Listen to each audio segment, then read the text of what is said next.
কোন সুপারিশকারী তার অনুমতি ব্যতীত তার দরবারে কোনো সুপারিশ করতে পারে না। যিনি রয়েছেন আরশের উপরে, সেই আল্লাহ তাআলার কথা আপনি শুনবেন।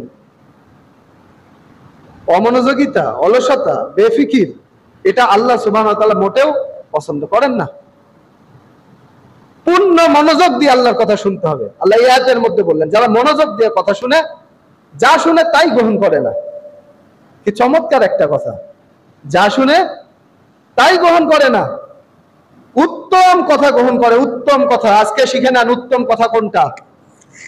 উত্তম কথা হচ্ছে ওয়াহি মাতলু, ওয়াহি গায়রে মাতলু। কথা শোনার আগে আমি এই হাদিস, এই কোরআনের আয়াতটি আমি সবসময় বলার চেষ্টা করি।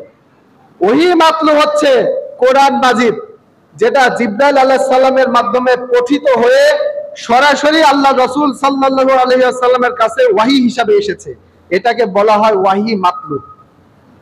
আর ওয়াহি গায়রে মাতলু হচ্ছে যেটা জিবরাইল আলাইহিস সালামের মাধ্যমে পঠিত হয়নি, সরাসরি আল্লাহ সুবহানাহু ওয়া তাআলা আল্লাহ রাসূল সাল্লাল্লাহু আলাইহি ওয়াসাল্লামের অন্তরের মধ্যে স্থাপন করে দিয়েছেন, এটা হচ্ছে ওয়াহি গায়রে মাতলু।